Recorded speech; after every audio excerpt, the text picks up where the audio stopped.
There's a common misconception that if something happens during a real estate transaction and it falls through, that someone made a bad decision, that someone didn't prepare enough, or someone just simply dropped the ball.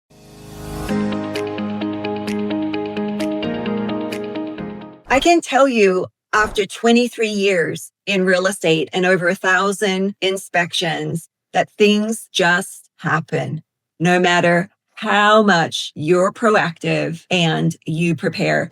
I had this situation come up just recently with a client of mine, and they were so content and so excited to showcase their home to the market and to really give their home to a buyer that would really truly appreciate it, because they really did feel that they did everything they could to pass along a home that was going to be great for the next person. And there was something that came up in the inspection that really shocked all of us. And it was in those moments where I truly want you as a seller to know that no matter what comes up, no matter how much preparation you do, you cannot control the inevitable. You cannot know everything sometimes. And there's situations for different people where we think insurance should cover it and they don't. We don't have the money to pay for repairs through closing. And that's where your real estate professional needs to get really creative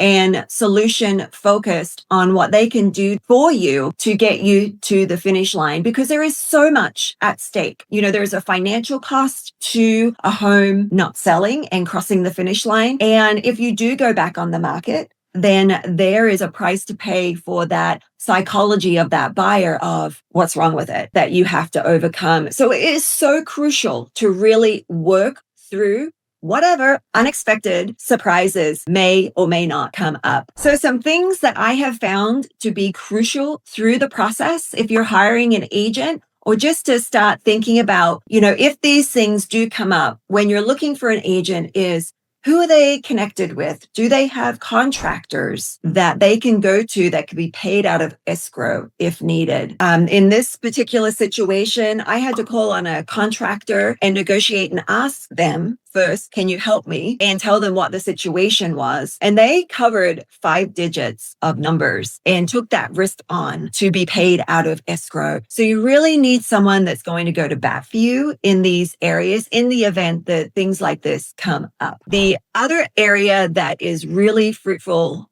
to look for an agent in who's really skilled in relationships. And when I say that is they need to be really skilled in relationships with all parties. Someone that doesn't live in black and white, who's necessarily, I'm out to get you, no matter what, unless they're representing you. Because what I have found in my real estate career is the relationships and the rapport you build with every single party to the transaction matters. And it matters to get my clients what they want. So you really want to look for someone who has those relational skills when you are meeting with them. This is one of the reasons why I have a 0% sale fail rate, when the national average for 2025 was really between 6 and 15% within the industry. Another thing I was able to establish was how to use escrow, specifically in this circumstance where there was an unexpected surprise in the inspection, but how to use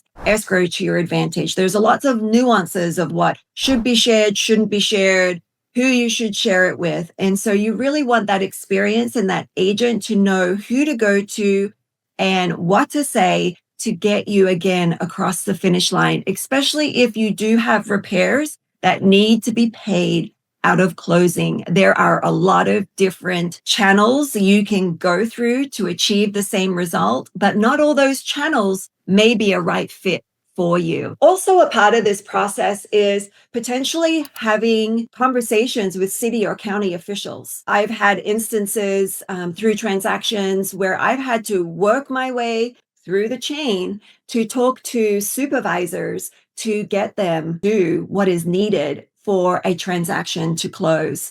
And this is pivotal. What's pivotal, really, what I found to be common ground and consistent in getting my clients what they want and need, is the conversations that are had.